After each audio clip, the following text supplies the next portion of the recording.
next speaker will actually change a bit gears. He will talk about, the role of food design and food processing that it can play. And Professor Vincenzo Fogliano is a professor of food quality and design in Wageningen University, and after this he started his career in Wageningen after 20 years actually in the University of Naples as a professor in biochemistry, food chemistry, and functional foods. So he is actually a food scientist by training, so we're moving really, I think, also to a more comprehensive understanding of the food and nutrition that we are ingesting. And his research has been focusing on the design of innovative healthy foods, adopting food systems perspective and a focus on gastrointestinal health. So his challenge is to use a food design approach to tackle the two main issues of the food sector: feeding the planet in 2050 and counteracting obesity. So Vincenzo is also an editor-in-chief of the Journal of Functional Foods and an R&D director of Artera Bioscience, and has published about 500 publications and indexed on journals covering many aspects of food science. So with this, I would like to invite Vincenzo to give his presentation on food design to enhance nutrition and metabolic outcome. Please, over to you.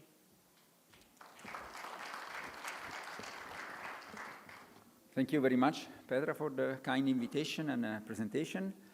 Thank you, everybody, for being here. And yes, today I'm going to talk about food design to enhance nutrition and metabolic outcome.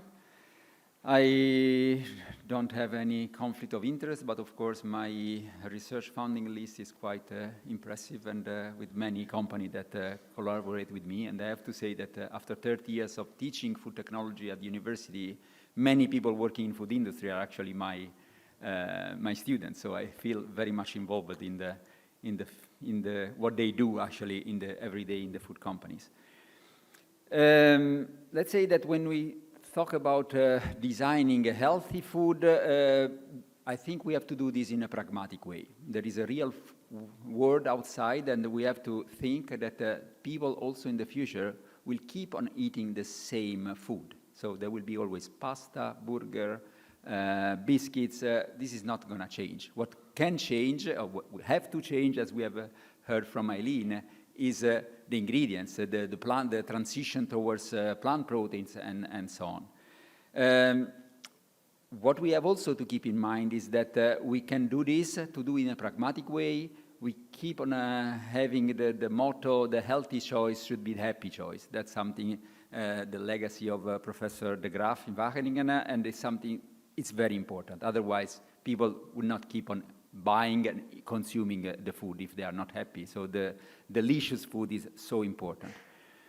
The foundation of my research is that we can achieve actually this goal not only by reformulation, that is something quite familiar, reducing salt, increasing protein, this pillar of reformulation, but also using the structuring the food. So the structure of the food is something that is largely underestimated, but playing with structure, we can leverage on the functionality of the gastrointestinal system that is another fixed variables. We all have a gastrointestinal digestion system. It works like it works. We are humans and we cannot change this. But it's something we have to know very well how it works. So looking at the different aspect of what happened in the gastrointestinal tract from the mouth to the colon, it's very important. In each of these compartments, you can think about the mechanism of actions that our food can have, which is your target, and you can spend all your life in investigating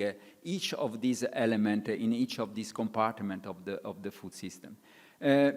What is my guidelines in all this story is that what we need to do is to change a bit the paradigm. So for many, many years, the concern of the producer of food and also of the nutritionist was like, let's make the food the maximal availability. We want that everything is taken up by our body because there was the need of having the maximum possible results out of the food. And that's actually, it worked very well until the pandemic of obesity. But now, taking all the maximum of starch, proteins, and lipid, and we know what happened. I mean, our body take too much of these nutrients, and actually our intestine is going to starve because there is not enough food reaching the microbiota. So let's change the paradigm. We have to process in a different way. So only for few targeted nutrients, we really need this maximum bioavailability. Of course, we want it for some minerals, from some vitamins, but not for everything, especially not for macronutrients. We can discuss the proteins a bit later, but this is not the priority, especially in Western countries. So we have to change the way we process in order to, let's say, minimize or reduce the absorption of some nutrients and deliver more material to the gut. This will allow the bacteria in the microbiota to thrive in a diversity, and this is quite well known. So let's keep in mind this paradigm. If you agree, or if you don't agree, we can discuss this. And to fulfill this paradigm, I want to give you today some example. I'm a simple person. I need to talk about examples. The principles are difficult for me to understand. So I will give you 4 examples of how this can be achieved in the healthy food design practice. The first one, maybe you have heard already in some presentation during this conference, is to keep the plant cell intact. Plant cells are perfect in terms of reducing the bioavailability, because the cell wall that are surrounding the plant cells are not digestible. So our enzymes cannot penetrate, amylase, lipase, cannot penetrate the cell wall. So if we keep this barrier intact, the reduction of the macronutrient digestion is obvious. And this is something we will discuss also in a presentation tomorrow, but I would like to share with you here this experiment by Anna, one of our PhD, because it's very elegant, with some soup of legumes. So if legumes keep the cell wall very easily intact, so if we don't destroy the cell wall by grinding everything in a dry form, they remain intact. And the digestion, you see there the bottom line, the starch digestion is very limited. So there is a relative starch digestion if you keep the cell intact. But the more you break down the cells, and we can do this increasing the process intensity, the more the starch become completely bioavailable. And so the glucose will be taken up by our intestine. So this is clear, and this is, using Mother Nature. But of course, as a food technologist, we like very much to do also Frankenstein food, right? So this is what you immediately think, okay, these puffed cereals are junk food. It's usually something that is very bad from the nutritional perspective. Yes, I can live with this, especially depends, of course, on the content in macronutrients. But look at this exercise that we have done, playing with a technique that is called extrusion. So with the extrusion, we can modulate the expansion of the puffed cereals, and so playing with the temperature and playing with the screw speed. So at the end of the day, we can create this honeybee structure, and we found that the more we reduce the expansion, the less the puffed cereals become digestible. So of course, if we make no expansion, become stones. So at the end of the day, I would contradict my principle that we have to keep an happy choice. But there is an intermediate level where you can observe how increasing the pore thickness, you have a situation where you have a 10-20% reduction of the available starch. This is important. By the way, also protein digestion is reduced. So this is the example how I can say we can play with the intactness of the structure in different way, but still we have a significant effect on the digestibility of macronutrients. Second example is something that I really like a lot, is the so-called antioxidant dietary fiber. So dietary fibers, non-digestible carbohydrates, is obvious for all of you. What is less obvious is that there are not only carbohydrates in fibers. So fibers, the natural fibers, especially of cereals, contain a lot of phenolic compounds that are bound to the polysaccharides moiety through these esters bond. And these esters bonds can be only break down by our bacteria in the microbiota. So this is extremely relevant. In the numbers below, you see the amount of polyphenol bound to wheat bran, for instance, is much higher, or in the order of magnitude of the one present in apples or in tomatoes. So it's relevant, and is something that we can deliver to the gut if we just play correctly with the refining of the cereal. So the reason to eat whole cereals is not only because of the carbohydrate moiety, but also of this polyphenol moiety. And many years ago, we observed this in a human studies with colleagues in Reading, and you can see that the presence of the hydroferrulic acid, that is the metabolites of ferulic acid, in those eating whole grain or whole bran was significantly higher than the baseline. So say, okay, maybe this is due to this antioxidant dietary fiber. We went through a selection of product in the market, and we found that there are some products that really have this combination of a lot of bound polyphenols, so this bound through these ester bonds, so ferruloyl derivatives, and doing human studies with on overweight subjects with this type of bound compound, we were able to demonstrate very nicely that there is an effect on inflammation parameters, and this is connected with the presence of the hydroferrulic acid in the plasma. So the way we refine in this case, so very simple process, and it's something that can be used to have a better nutritional outcome. Third example I want to give you regard the use of technology to valorize traditional foods and novel food sources. This is something particularly useful, I think, in this session related to sustainability. When we talk about sustainability, we always talk about valorize existing source, and this is particularly true in the global south, let's put it like this. So we have done with several of the PhD in the food quality and design group, we use this approach of apply technology, maybe simple technology, to valorize existing resources. So the technology here is used basically to increase the food security. So that's why we end up in publishing in this journal. And I give you a couple of examples here. The first one is about maize food. Maize is a pillar food in Africa. I was flabbergasted looking at the amount of corn that is eaten in some countries in Africa.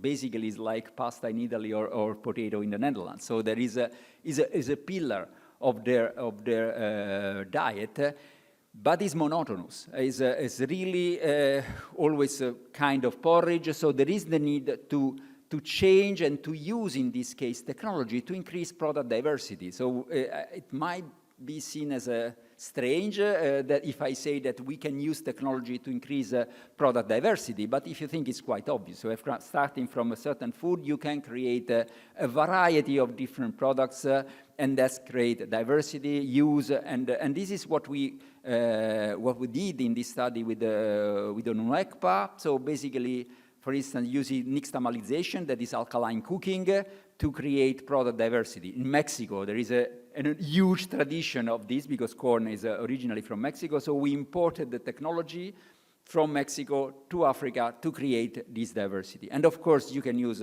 extrusion, as I said before, with the corn, we can create different products. Fermentation is fantastic to create diversity and also diversity of nutrients, so we can apply the principle I explained it before to create product diversity with corn. Another example on this respect has been Bambara groundnut. Is a legumes, third legumes in Africa. So super important, underutilized for a simple reason. Bambara immediately became very hard to cook. So the seeds develop a phenomenon that is called hard to cook, that is basically lignification of the cell walls. So at the end of the day, you need an enormous amount of time and energy to consume these legumes that are perfect from the nutritional point of view, and so at the end it ends up in being underutilized. So with Juliette, we develop an entire map of potential possible technology that can be used in the local settings to make all these products. The green is the only one really available, while the orange and the yellow are, they are used, but they are there, but they are not really produced. And that's because all these white box that are technological operation needs to be implemented. So there are possibility to create a variety of products also from something that is now completely not used. Final example on this use of technology to valorize the resources is about the mango. Mango in Africa is, of course, a major fruit. They produce a lot of mango juice, but the rest is wasted. So the mango peels are a major waste in mango industry, and we adopted technology like the enzymes-assisted extraction or fermentation-assisted extraction to take these peels and convert them into a prebiotic ingredients that have a lot of gut health functionalities. This can be used to put again in the mango juice to make a kind of super mango juice, or just use it as a functional ingredients. Still have 5 minutes, Petra? Yes. Okay, good. So another example I really want to do, so completely different, looking at the so-called future food, how we can use this self-food to make, and how we can use technology to make this working. I like the example of microalgae. Why I like it? Because it's 50 years that we know microalgae, and at the end of the day, never become a real food for everybody. So of course you can have pills and all this type based on microalgae, but why we don't have microalgae everywhere on the market? Because they are too expensive. Why they are too expensive? Because when you grow macroalgae, this is a nice example of Cyanotech in Hawaii. So there's a big company, but at the end, they don't produce really microalgae. They produce a colorant that is used to color the salmon. The pink salmon that you see is because is the colorant coming from the microalgae. So making a food directly from microalgae is very difficult because the microalgae are easily contaminated. It's not. At the moment, we don't have a microalgae that we can sell at the price of soy or meat. That's the situation. So we look for different species. There is a big diversity, and we actually found a species that is perfect in this respect. It's a species called Galdieria sulfuraria, was extracted from a volcano near Naples. So it can grow in high temperature and acidic conditions. So it's perfect because nothing can contaminate this algae, because when it grows very fast in uncompetitive conditions. So, okay, perfect. We have the algae that can really reach the 5-6 euros per kilo. Fortunately, when we enter in the processing this algae, the reason why this algae is so strong make a cell wall that is kind of stone. I mean, you cannot break down this algae. It contains 70% proteins. Yes, if you are able to get it out of the cells. So again, we need to go in very severe milling to make it as a real food. So that the digestion here was the digestion of protein. So the Galdiera proteins become digestible, but only if you use a very intense milling that at the end increase the cost of downstreams of this algae. But that's just to say that at the end of the day, processing is always a tool that you have to use if you want to untap the resources also of these beautiful microalgae. And my last experiment was about the shape matters. So how we can use something very simple, that is the shape of the food, to induce the calorie intake, to influence the calorie intake. This example of carrot cubes and julienne is, I would say, quite famous. So you expect that when you eat carrots, if it is in bigger pieces, you eat more, smaller pieces, you eat more easier, but it's not like this. I mean, to swallow julienne carrots, you need more time. So the mastication time is longer because you need to make a coherent bolus before swallowing. And we know that this has a major influence on the food intake. So following this paradigm of the influencing the swallowing time. We did an ad libitum studies to see the influence of the shape on the intake. So the settings of the study was very simple. We had square crisps and stick crisps. And with this, people just watching a documentary on the computer, they have to use this as a snack. So they don't know the participant, they have no idea of the reason of the study. They were asking to some question about the documentary, and they have just this like entertainment, they can eat something. But actually there was a scale monitoring the amount of food they were eating per minute and during the session. And the results, I think, were very interesting because at the end of the section, all of them, they were satisfied about the food. They eat how much they wanted. So there was they were all full at the end the same way, but the difference was quite intense. So people having the finger crisp, they ate 15% less. 15% is a lot in non-controlled settings. So, and why they eat less? But very simple, because with the square crackers, you can scoop a lot of cheese, and so at the end, you eat more. When it's more difficult because of the shape, they end up in eating less.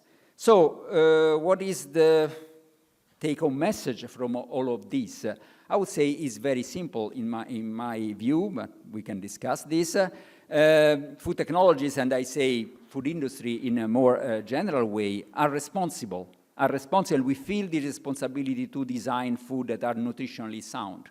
To do this, we have one tool, that is the processing. So we have to use this tool. I'm sorry, we cannot go to produce this food to feed all the planet without using food processing. We have to use food processing, but of course we can use a better processing. We have to process food in a better way and not just less processing. Less processing is not realistic.